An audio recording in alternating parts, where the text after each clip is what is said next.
Aujourd'hui, je vous montre la meilleure façon d'utiliser notre robot café sur vos steaks.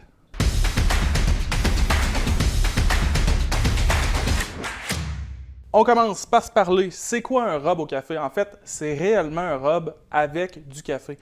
Un rub, c'est une épice à frotter, donc on va tout simplement utiliser cette épice-là pour venir la frotter sur notre viande pour faire une belle croûte d'épices puis l'assaisonner comme il faut. Puis on va avoir toutes les saveurs du café, ça ne goûtera pas le café. C'est souvent la crainte qu'on a avec un rub au café, mais en fait, ça fait juste amplifier les saveurs de la viande. Donc maintenant qu'on sait c'est quoi un rub au café, comment s'en servir de la meilleure façon? C'est simple, on va, comme ça le dit dans le nom, on va venir rubber, donc frotter notre steak avec notre mélange de rub au café. Donc on l'ajoute, on en ajoute pas mal. On veut faire une belle croûte sur l'extérieur de notre steak. Puis là, on va venir le frotter pour qu'il vienne bien coller sur la surface extérieure de notre steak. Bien sûr, on va faire les deux côtés, donc on le retourne et on fait la même chose. Et là, on résiste l'idée de le mettre directement dans la poêle. C'est là que c'est important. On va en fait le faire reposer. Si possible, on le fait reposer même 1 heure au réfrigérateur.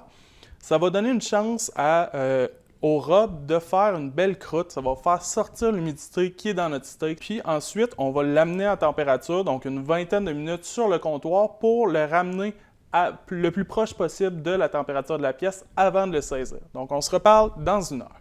Notre steak a reposé pendant 1 heure, puis regardez comment ça vaut la peine. Donc là, on a une belle croûte.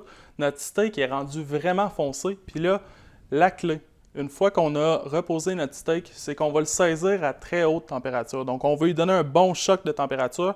Puis ensuite, on va aller chercher notre cuisson. Mais on commence par le saisir très fort. Donc, on amène notre huile presque au point de fumée. Et ensuite, on ajoute notre steak. Ce qu'on veut entendre, c'est ce bruit-là.